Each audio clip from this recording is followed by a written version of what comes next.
Buenos días, amigos. ¿Qué tal? Precioso día que tenemos hoy. Y nos vamos a los edificios de las escuelas que están en desuso de Arcayana, que nos han convocado hoy, que tenemos aquí un evento. Lo cierto es que no sé dónde está la gente. Vaya día más bonito. Las escuelas nacionales de Arcayana. Vamos a ver por aquí. Aquí no se ve nada, no hay nadie. No hay nada por ningún lado, no sé. Vamos a mirar. A ver, vaya día más bonito, un poco de fresco, pero está un día guapísimo. Vamos a entrar. Aquí no hay nadie. Arcayana. Encuentro. Ah, está todo el mundo aquí dentro. Buenos días. Lo primero os quiero dar las gracias a todos por venir y por estar aquí. Y sobre todo también os quería decir que no siempre os digo que todas las rifas que vendimos este año pues es para hacer eventos como este, para que podamos disfrutar un poco de la cultura gratuitamente. Porque si no, a los pueblos ya sabéis que no suele llegar este tema de que tenga que ver con libros y bueno, ir un poco con todo el mundo literario. Hoy vamos a hacer entrega del premio a la ganadora del tercer certamen literario Mundo Rural, que este año quisimos hacerlo de una manera diferente. Quisimos hacerlo con Marina, de la editorial La Mala Suerte, que como bueno, la mayoría sabéis, está en unos pueblos más arriba. También desde el mundo rural ella intenta sacar sus libros que tienen que ver todos con motocicletas y es algo especial y diferente. Y es una literatura que ya luego escucharéis en la tertulia, que es totalmente distinta y enfocada a un público más, ¿cómo lo diría? Bueno, curioso. Y luego nosotros por nuestra parte pues queremos un poco sacar el mundo rural adelante y que se nos vea en toda España o donde más sitios sea posible. Este año estamos muy contentos porque hemos recibido 86 relatos y los relatos han sido tanto de España como de Hispanoamérica. Y nos ha parecido que eran tantos que hemos, en vez de, como otros años, que reflejamos solo los 3 primeros, este año hemos hecho un libro más cortito porque hemos recogido muchos más relatos. Y nada, pues ahora también os quiero decir que tenemos la ganadora con nosotros. Ella viene desde Cantabria, desde Santander. Y nada, yo creo que le vamos a dar un fuerte aplauso, un momento que digo el nombre porque si no... Ella es Zaira Bascal.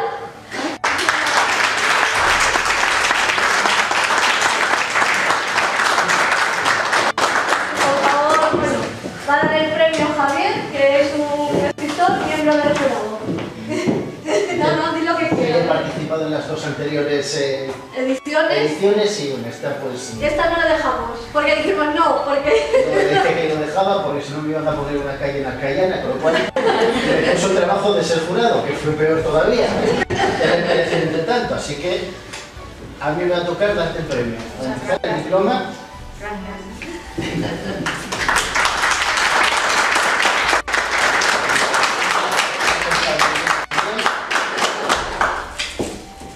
Vamos a ir por turnos, por si no la cara. Sí. Y el detalle... Mira, este es un detalle de Balbino, que es un artesano de la madera que tenemos aquí, que se dedica, bueno, como nosotros, un poco. Precioso. Y el libro de la asociación, pero te lo queríamos dar. Muchas gracias.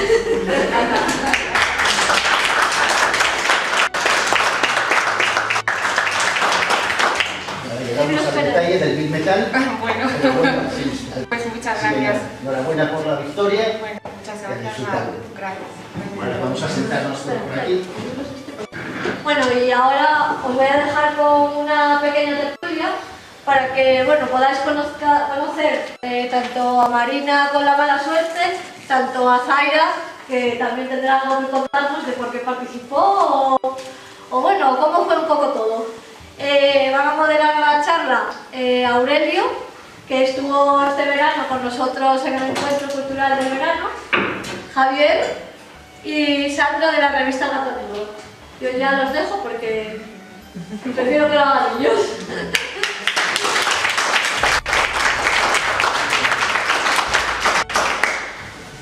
Buenos días, muchas gracias a todos por acompañarnos nuevamente.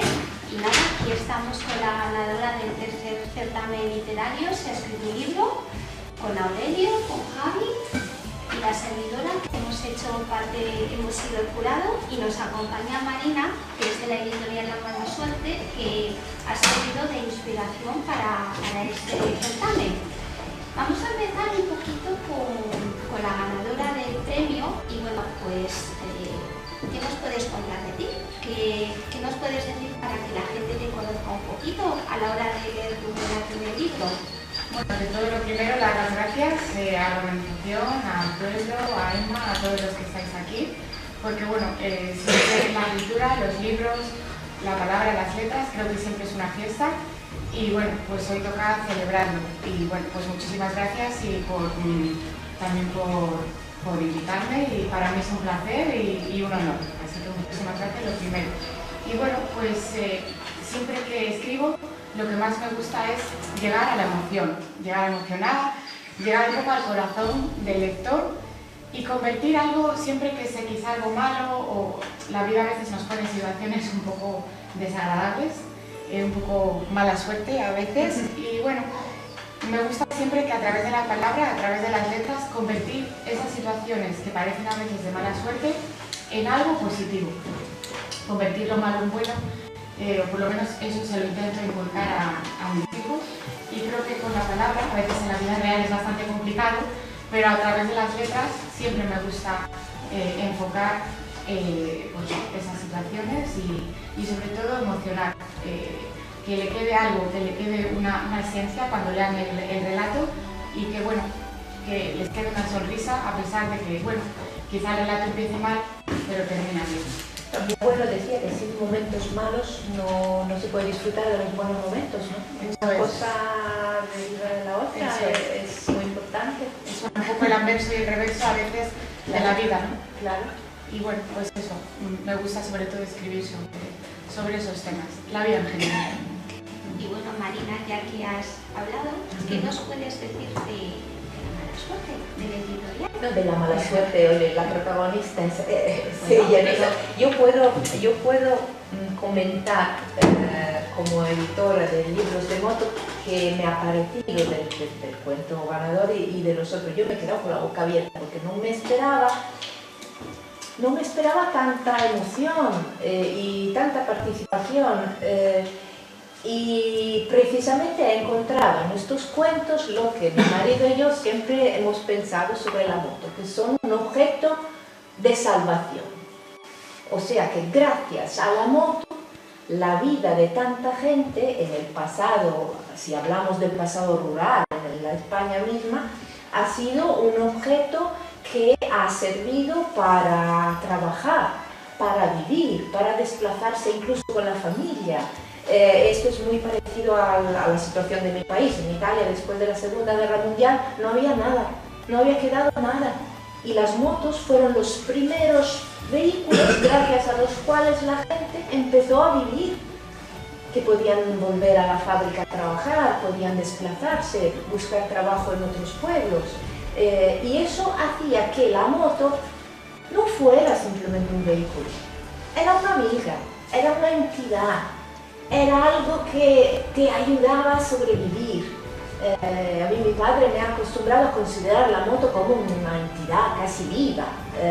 ¿Por qué? Porque si había que arreglarla, en la época la gente tenía que razonar, utilizar el cerebro, cosa que hoy ya no se hace, meter las manos en las entrañas de la moto, o sea, como una persona, precisamente como un médico, ¿no?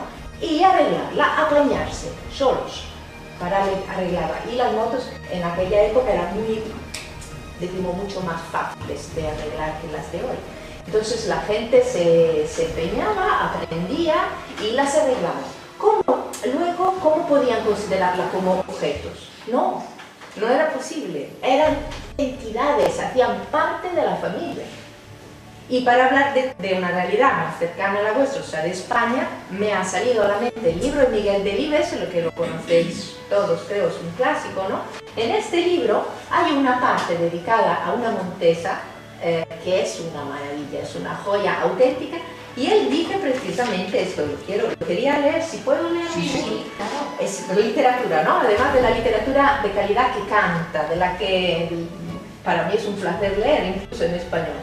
Que él, claro, dice, yo empecé con la bicicleta, pero luego tenía 3 hijos, tenía familia, necesitaba un medio más práctico, ¿no?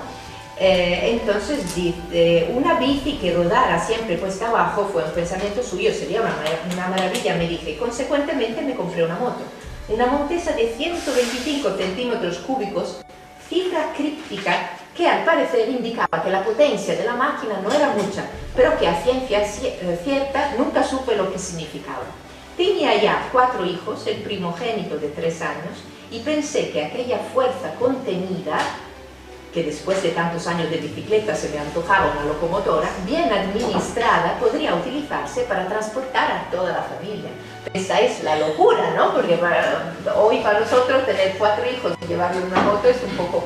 Pero en Italia era lo mismo, con los siletares y tal, fueron los primeros vehículos que las familias se podían permitir, teniendo un trabajo, ¿no?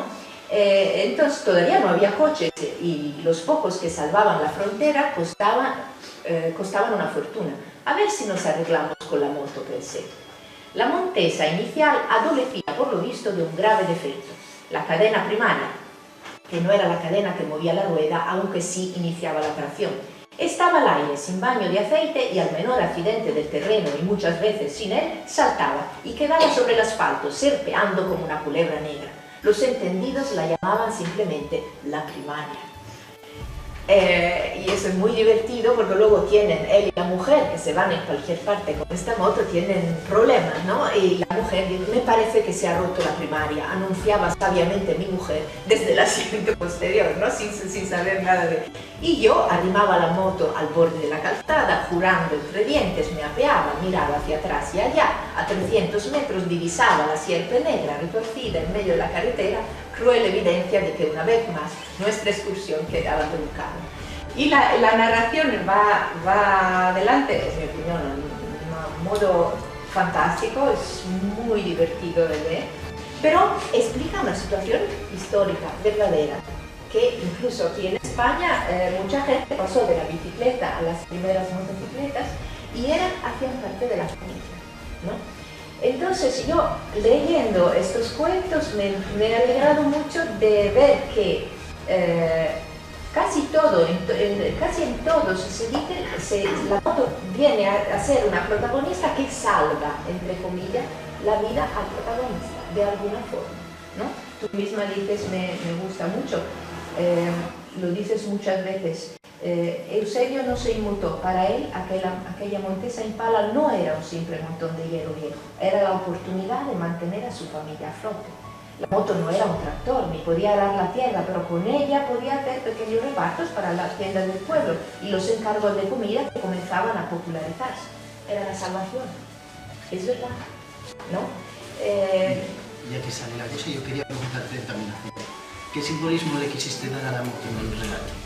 Pues una salvación, una esperanza, y que al final, como dice, un amasijo que parece de hierros, ¿no? Porque él puede comprar bueno, pues le ha ido mal, ha tenido que perder todo lo que tenía y tiene que seguir adelante. Y él dice, bueno, parece un amasijo de hierros, pero vamos a convertir esto en algo positivo. Y él es su vida, al final, a través de esa moto puede vivir una mejor vida con su hijo, conocer una pareja, salvar una vida, y al final en eso se salva él. Claro. Él es la moto realmente, y la moto es él, al final se ha convertido en uno. Y bueno, pues eso, quería personificar, quería darle vida y corazón a un amasijo de hierros que, bueno, parece algo frío, ¿no? Pues no. Pues No, para nada. Eso hay que aceptar las cosas tal y como vienen, no se puede hacer nada y ver que gracias a cómo pasan las cosas, o mala suerte, buena suerte, ¿no? Las cosas cambian. Además, me gusta mucho la excusa social, decimos, ¿no? La vieja Montes en Pala se convirtió en un proyecto compartido entre padre e hijo. Por las tardes, después de las labores del día, Eusebio y Jesús se sentaban en el patio con herramientas en mano. Eusebio desmontaba el motor mientras explicaba cada pieza y su función. Ojalá esto existiera todavía, ¿no? Porque esas son clases de vida, no solo de mecánica. Y eso se ha perdido por completo. Los coches hoy, los vehículos en general, por desgracia las motos modernas también, son electrodomésticos. Ya no son vehículos con una personalidad y un carácter. Y se estropean, hay que llevarlos al mecánico, el mecánico nos cobra una pasta y nosotros no sabemos nada. Y tienen una duración muy limitada, llegan a cierto punto y con una lavadora se estropean y los tienes que tirar. O sea, no tienen ni el tiempo para desarrollar una relación con la moto o con el coche incluso. Yo lo desarrollo incluso con todos los medios, me gusta. Pero con todos los María, vehículos. que te corte. Sí. A ver, yo no soy muy Tienes que cortar. no soy motera, pero sí conozco un poco el mundo de Sí, las motos, sí, motos Harley. sí. Y Bueno, eso es un mundo aparte. y la relación que tienen con su burra, como ellos dicen, es alucinante. Sí, sí. Es, vamos, Si es pudiera increíble. llevársela en la Entonces, cama, se la llevaría. Sí, entonces, que no, o sea, en lo que yo he visto no se ha perdido esa relación que hay con la moto. Incluso es casi más importante la moto que la propia mujer a veces para el motero. Sí, sí, para cierto tipo, Sí, para sí. cierto tipo, sí, sí. Yo, bueno, estoy hablando en términos generales, que en general estamos yendo hacia los vehículos eléctricos, que ya sabéis, que se enchufan exactamente como una lavadora. Y no hay diferencia en eso, Pero no tienen afortunadamente personalidad. todavía existe pues, estos clubs, Claro, motos Harley, claro. que siguen teniendo ese espíritu motero, Claro, afortunadamente. porque la naturaleza profunda del hombre, yo en esto creo muchísimo, a ver si nos salva, de verdad, esto es romántica. Necesitamos caballos, no hay nada como un caballo. La lavadora no nos dice nada, como dice el autor de este libro, el padre del narrador, que es un libro maravilloso en mi opinión, la historia de un padre y un hijo que realizan juntos una special. A cierto punto él dice, una moto no es, os lo leo exactamente, dice, una moto no es un electrodoméstico, nadie se abraza a su frigorífico. Pues claro que no. Y una moto cuando te salva, sí que necesitas casi abrazarla, ¿no? Y me acuerdo cuando yo giraba en moto desde joven en todas las estaciones del año y se me helaban los dedos en invierno, ¿qué hacía? La abrazaba, ponía las manos así en el motor con los guantes y me calentaba las manos. Eso es profundo, es algo profundo. No estamos hablando de un objeto, sino de un cuerpo, ¿no? ¿Y para ti eres motera? No, la verdad es que no, pero como os decía, pues eso, las letras pues hacen que podamos evocar un mundo donde nos gustaría estar o crear algo en el que yo, por ejemplo, no soy motera. Sí que cuando quise escribir y me vino la inspiración, me gusta mucho ver fotos antiguas y mis abuelos, mi abuelo era un fotógrafo y hay una foto en la que mis abuelos están en una moto y mi abuela alguna vez me contó cómo le venía a recoger el moto y bueno, pues esos momentos especiales. Súper romántico.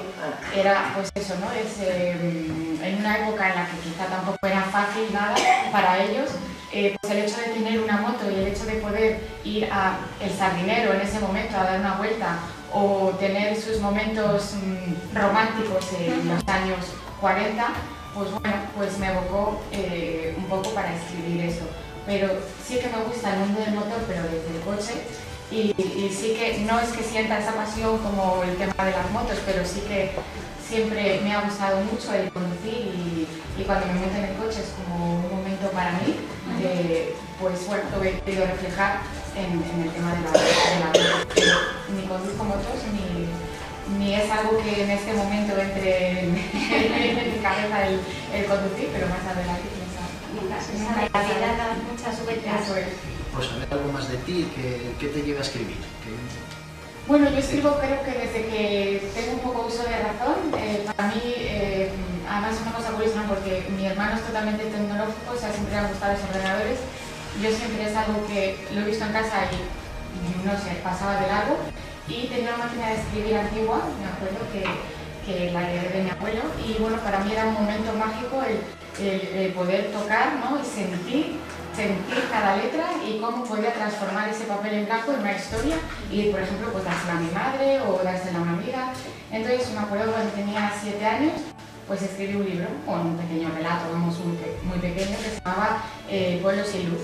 Entonces, en ese momento descubrí que había magia en eso, en crear mundos, y en el momento en el que yo escribo es otro mundo, no hay nada, es decir, el tiempo incluso se evade, ¿no? Digo, ¿cómo ha podido pasar 3 horas? Ni siquiera me he dado cuenta, ¿no? Entonces, bueno, para mí escribir es ser feliz, es poder emocionarme yo, es poder crearlo dentro y en un proceso de creación de poderlo expresar fuera y poderlo palpar después. Yo quería tirar una piedra al estanque. Yo creo que en la creación, el escritor bueno, malo, regular, hay una parte de placer, como dices, pero no hay nada de sufrimiento. Sí, hombre, hay sufrimiento. ¿Cuánto crees tú que hay más de uno y de otro? Pues mitad y mitad, porque mitad y mitad. Ese sufrimiento también... Luego porque estamos hablando mucho de emociones y de todo es maravilloso, pero hay una parte, no quiero ser negativo, no quiero ser... No, claro. O al diablo, pero hay una parte de mucho sufrimiento en la escritura también, no solo placer. Por eso siempre he empezado diciendo que desde lo malo alcanzar... No, digo más en el proceso de escribir, ¿no? Sí, hombre, claro. Sí, el proceso. Pero es un sufrimiento diferente. Sí, claro. No es un sufrimiento como el de... no como quiero decir la vida real, pero es otro sufrimiento que es como el impulsor, ¿no? Como la levadura cuando haces un pastel, pues ese sufrimiento también te sirve para transformarlo. Sí, es igual que el de la vida real, o los dos son, tanto el placer como el sufrimiento, son los dos, digamos, virtuales. Es que es otro placer, porque es un placer que se siente desde dentro a fuera, y en la vida es de fuera a dentro. Claro, el sufrimiento también, ¿no? Sí, pero como viene de dentro, le sabes un poco también moldear, porque es tuyo. Te aprendes a conocerte también. No, luego por el placer de dominar, ¿no? Cuando estás escribiendo dominas, puedes matar a un personaje, puedes hacer lo que quieras, pero también a veces el relato te lleva a callejones sin salida donde no sabes cómo salir o no encuentras... pero ese es el placer. Por eso, el placer si encuentras la salida, pero si no la encuentras o tienes que buscar una salida un poco falsa, pues a veces... Bueno, pero como te hurgas un poco dentro y dices, mira, puede ser, lo bueno es que puede ser no esta salida, sino otra u otra. Es decir, que en la vida a veces tiendes a intentar manejarlo todo y llevar el control. Y en la escritura, cuando lo intentas llevar, te sorprende porque sale la vena creativa y dices, anda. Es más fácil, evidentemente la escritura es más fácil que la vida. Esto no lo esperaba yo que terminara así. De hecho, cuando escribí esto no sabía ni cómo iba a terminar, o sea, iba un poco sobre la marcha y el propio relato fue llevándome hasta el final. Yo ahora voy a haceros una pregunta un poco a pillar, a ver que está muy de actualidad usar inteligencia artificial a la hora de escribir. Lo pregunto porque como jueces hemos visto varios relatos que tenían el mismo patrón, lo cual te llevaba a pensar que no es que usen la inteligencia artificial para escribir todo el relato, pero que mucha gente recurre a ella para dar salida a ciertas tramas. ¿Qué opináis primero como editora y luego como autora? Para mí es muy triste. Yo puedo decirlo como traductora, que traduzco mis libros para Italia, los que puedo, obviamente. Como no soy profesional, quiero decir, trabajo como traductora, pero no tengo tanta experiencia, a veces tengo el Google Translator a mi lado y lo que hago es utilizar diccionarios en papel, muchos, y echo una mirada al Google Translator y veo que es horrible, porque es muy estúpido, muy artificial, muy sencillo, demasiado sencillo. Entonces lo que hago es que lo puedo utilizar como un mapa, como puedo decir, que bueno, en general si encuentro una dificultad, bueno, ok, ¿quieres decir esto? Vale, ahora voy yo con mi sensibilidad, con mis diccionarios, con mi inteligencia, mi experiencia, y yo lo transformo, yo lo voy a traducir. Puedo decirte esto por mi experiencia. Como espero por la parte esta electrónica que he dicho antes, yo espero que llegamos a un punto que nos parezca a todos tan evidente la locura de todo eso y hagamos marcha atrás. ¿Verdad que es difícil? es difícil. Yo voy a meterme en medio y voy a ser otra vez abogado del diablo. Yo creo que no hay marcha atrás. Sí, es muy difícil, No es muy difícil, pero si yo como soy romántica vivo siempre en otra dimensión paralela, bueno, es demasiado estúpido, no puede vencer. No me puede. parecía muy estúpido una cosa que está pasando en casa, ¿no? Claro. Al final es una solucione las tramas. A ver, yo aún así que utilizo la inteligencia artificial porque me ayuda a corregir. Es decir, por ejemplo, si meto un texto y está algo mal, pues por ejemplo igual le puede ayudar. El que me escriba mi propia idea no, porque las ideas creo que deben ser de uno mismo. Pero es una herramienta que no ha llegado para irse, sino que ha llegado para quedarse y quizá para, no sé si echarnos a un lado, pero por eso yo creo que nos deberían servir o nos deberían ayudar a utilizarlas, es decir, no como algo que nos mate a nosotros, sino como ayudar a sacar lo mejor de nosotros mismos, pero no para crear una idea, puedes poner ideas, pero vamos, no creo que deba a nosotros quitarnos del medio, sino que sea un apoyo, no nos debe sustituir. Te preguntaba porque, bueno, como autor, yo considero que cuando escribes plasmas un poco de lo que has vivido en tu vida, lo que hayas vivido, y que de repente una máquina te quiera mandar una guía, es como que dejas de ser tú el que... No solo es blasfemo, porque la escritura, como cualquier forma de arte, es una música. Y la música no la hace ninguna máquina, es un compositor que la oye desde dentro y con sus instrumentos. La música. Sí, pero no es música. Para mí no es música. Sí, no. pero bueno, pero quiero decir que es a lo que estamos tristemente, que a mí me horroriza. Sí, no hay que rendirse, en mi opinión, porque, perdona, si tú decías que la usas para corregirte, ¿en qué sentido? ¿En la gramática? O sea, ¿Gramática? O algún... Sí, puede ser, sí, algún... Es que la gramática antes se enseñaba en el colegio, esto que yo me asusta mucho por mi hija que va al colegio, porque se tiene que enseñar en el colegio, no se tiene por qué aprender de una máquina, y ahora ya están cambiando las cosas en este sentido. No, la gramática tú tienes que salir del colegio con una preparación gramatical impecable si quieres escribir, o seguir estudiándola en libros de gramática. Pero tiene que venir de ti porque la escritura es una música y tú puedes preferir una forma u otra. No me dejaré, no permitiré nunca a la máquina de corregirme gramaticalmente, no. Estoy de acuerdo con Marina. ¿Y qué piensas de los certámenes, de los concursos literarios? Hemos visto que has participado en varios, que los has ganado. ¿Qué piensas? He participado en muchísimos, algunos he ganado. Bueno, hombre, para mí pues es una satisfacción y es una manera de encontrar un rato para mí misma también y me hace mucha ilusión participar y bueno, pues es un rato que paso escribiendo en los momentos en los que puedo y que también se lo intento inculcar a mis hijos, ¿no? Y también colaboras con alguna revista, ¿no? Escribiendo artículos. Sí, con Bikini Burka, pero bueno, es una revista digital y sobre todo cuando he escrito libros han sido para temas benéficos. ¿Y qué tipo de artículos escribes? Porque de sociedad, de crítica, pues o de experiencias que he tenido yo, pues que bueno, pues que me gusta que las demás gente pues le pueda servir, ¿no?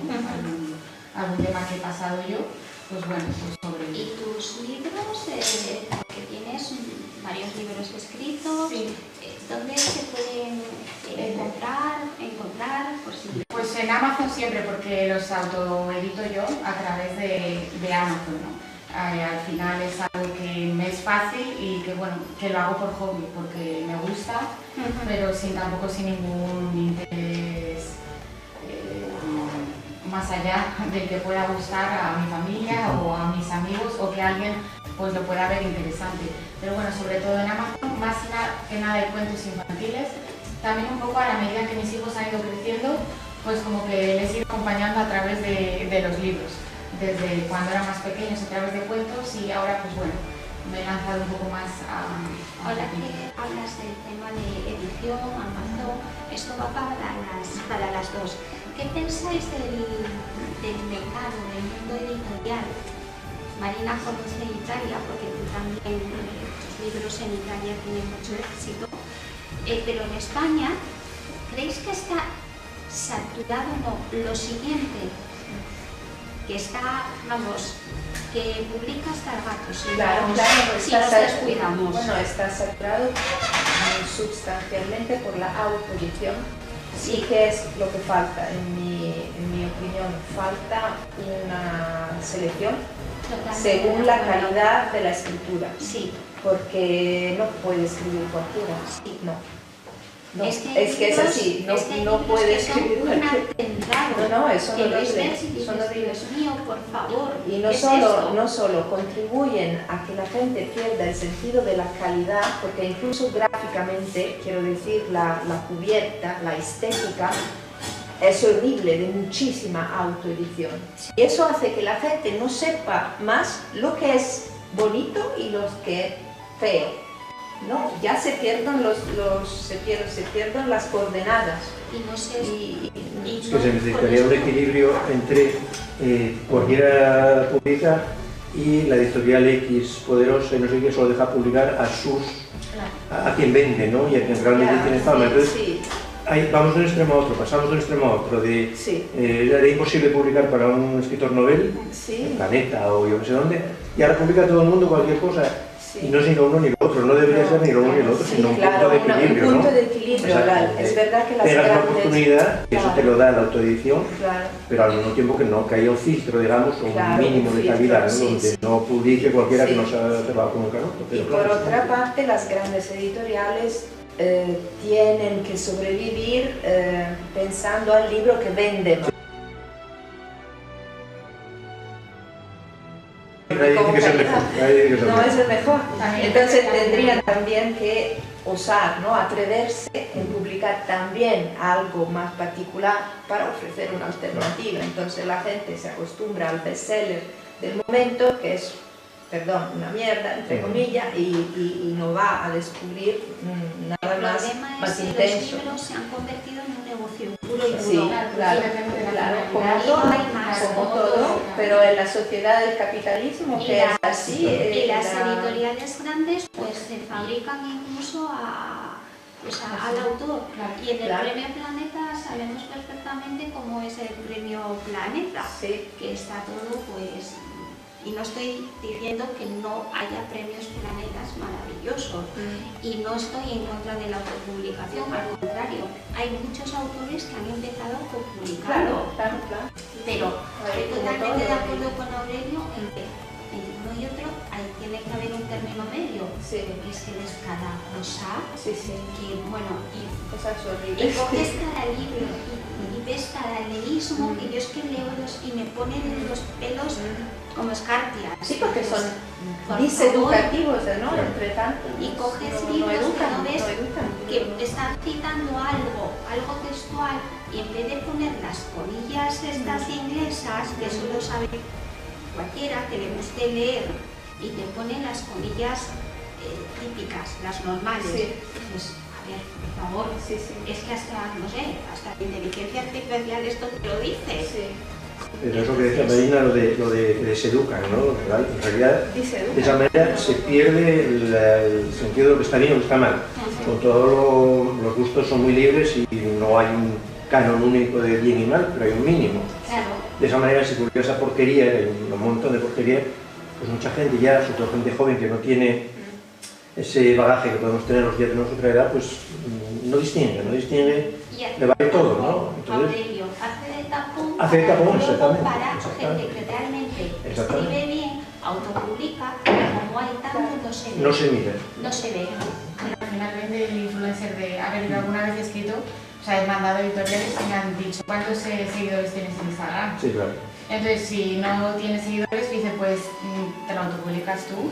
Es un cáncer, sí, claro. Instagram y demás, que condiciona Instagram y las redes sociales, la publicación editorial, cuando son dos mundos que, bueno, podrían tocarse, pero que tendrían que ser bien distintos. Pero, por ejemplo, tú ves a Lorenzo Silva, que Lorenzo Silva es de los grandes, y es que no mira sus redes sociales, o sea, las tiene abandonadas. Y un Machacón tiene 3000 y pico seguidores. O sea, y son de los grandes. Máximo Huerta sí tiene, pero Máximo es que le gusta en las redes sociales. Sí. Entonces, que tampoco, o sea, es obligatorio. Pero no, te puede gustar más o menos, las puedes dar más o menos, pero claro es que la editorial X poderosa se basa en eso para publicar. Editoriales poderosas, No tengo ya figuras como Lorenzo Silva. Ah, un escritor de medio pelo, vamos a decir, no ya Lorenzo Silva, a lo mejor hace eso mismo que dice Zaira, que oye, ¿cuántos seguidores tienes? ¿Qué más da? Es que un escritor que no conoce a nadie para que le publique. Crowdfunding, me dijeron a mí, pues hazte crowdfunding. Y dije, bueno, pues autopublico, pero también depende de la finalidad. Yo no busco un negocio en los libros, es una ilusión para mí ver que está pues, en formato libro, para que regalárselo a mi madre, a mi suegra o a mis hijos, pues bueno, me hace ilusión, pero no voy más allá de crear un negocio como libro. Sí, pero a quien más que le gusta que en vez de leer 200 lo lean 10.000. Sí, pero que no te pierdas. No por negocio, no por negocio, claro, sino por el placer o el fruto de que lo lea más gente. Sí, ¿no? Pero que no buscas que te embebes en eso y dices, solo quiero que llegue a 10.000. No, bueno, si gusta bien y si no, a mí me ha gustado y ya está. Bueno, pues nada, creo que algo más, Fabi, Marina, Aurelio. Pues nada, entonces... Yo quiero hacer una pregunta a Zaira. Quiero preguntarte que, bueno, ¿cómo te has sentido o te ha gustado participar y te ha gustado un poco todo el ambiente, el mundo rural, o cómo lo has visto para poder mejorar en siguientes ediciones? Pues ilusionada desde el momento en el que me llamaste, porque, vamos, además me había dejado un mensaje o no había llegado el correo. No había llegado el correo. Eso es. Y entonces recibí la llamada como, qué sorpresa, lo último que me esperaba yo era ganar. Bueno, pues eso, invitarme aquí, poder tener el placer de compartir con más gente, pues me ha parecido increíble. Poderme quedar aquí una noche, pues bueno, pues encantada. O sea, ha sido un regalazo y algo inesperado, entonces, pues eso, como todo inesperado, pues bueno. Pues muchísimas gracias, porque además también te dije que el pueblo ahora ya no dispone de bar ni de nada, y a veces es un poco caos traer a personas de afuera para que estén con nosotros un rato. Sí. Y porque al final aquí sí que se lee, y se lee bastante, porque además las condiciones es cuando se hace de noche por el invierno, pues se aprovecha un poco para todo. Y ahora estamos intentando inculcar incluso un poquito más. Pues me parece genial. Y bueno, nada, disfrutar del día.